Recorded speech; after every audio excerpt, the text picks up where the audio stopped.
ya, ya. Brother, ya, ya, ya.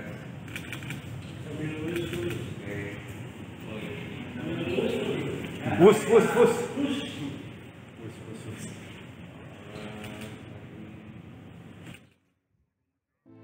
Progres proyek kereta cepat Jakarta-Bandung terus mengalami kemajuan.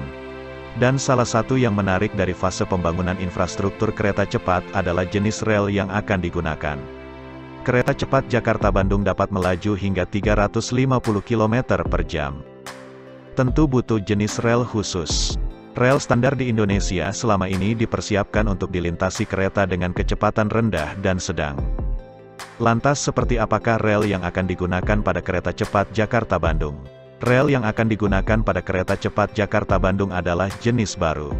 Berbeda dengan rel kereta konvensional, rel kereta cepat menggunakan jenis rel R60, UIC 60. Dengan bobot 60 kg dalam 1 meter rel dan panjang 50 meter. Sesuai dengan standar China TB 2344 yang dikhususkan untuk kereta cepat. Jenis rel yang dipakai adalah U71MNGH Steel. Dengan jumlah total yang akan digunakan di proyek kereta cepat Jakarta-Bandung sebanyak 11.810 batang rel R60.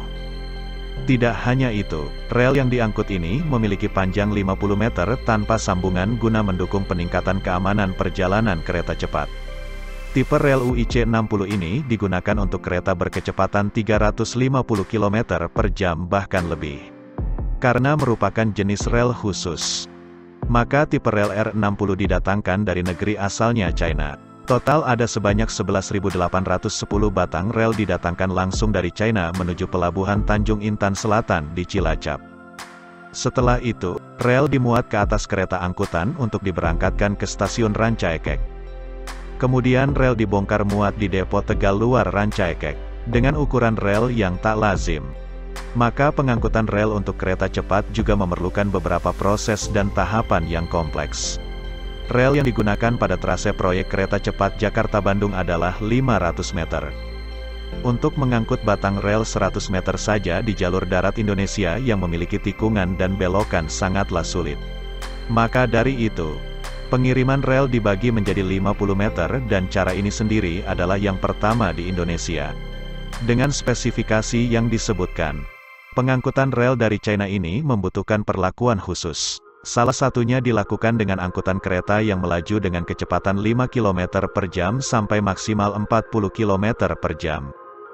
Sebagai perbandingan, kereta yang melintas membawa penumpang melaju dengan kecepatan 60 sampai 80 km per jam. Pengangkutan rel kereta cepat ini menggunakan kereta api milik PT Kereta Api Indonesia. Jumlah rel yang akan diangkut sebanyak 11.810 batang rel. Satu kali pengangkutan, kereta api bisa mengangkut 60 batang atau sekitar 180 ton. Rel yang saat ini sudah tiba di depo Tegal Luar akan disambung menjadi 500 meter. Karena akan digunakan oleh kereta berkecepatan tinggi. Dengan jumlah rel R60 yang dibutuhkan sebanyak 11.810 batang ini. Nantinya mampu menghubungkan antara Tegal Luar hingga Halim Perdana Kusuma di Jakarta sepanjang 142 km. Jadi dengan 11.810 batang itu akan membuat dua jalur kiri dan kanan antara Tegal Luar dan Halim Perdana Kusuma sekitar 142 km. Setelah pemasangan rel, akan dilanjutkan dengan pekerjaan lainnya seperti pemasangan kelistrikan, komunikasi, sound barrier untuk pelindung dari kebisingan, dan fitur lain seperti anti gempa. Dengan demikian, ketika ada bencana alam maka alat tersebut mampu memberikan informasi lebih awal. Dengan kecepatan 350 km per jam, waktu tempuh Jakarta-Bandung diperkirakan hanya selama 36 menit hingga 46 menit. Dengan adanya kereta cepat ini tentunya akan membawa manfaat, mulai dari pertumbuhan ekonomi hingga mampu memajukan aspek sosial lainnya. Kehadiran kereta cepat ini diharapkan dapat meningkatkan mobilitas pergerakan penumpang khususnya dari Jakarta menuju Bandung atau sebaliknya. Serta untuk membangun pertumbuhan ekonomi wilayah, terutama di wilayah yang dilalui jalur kereta cepat.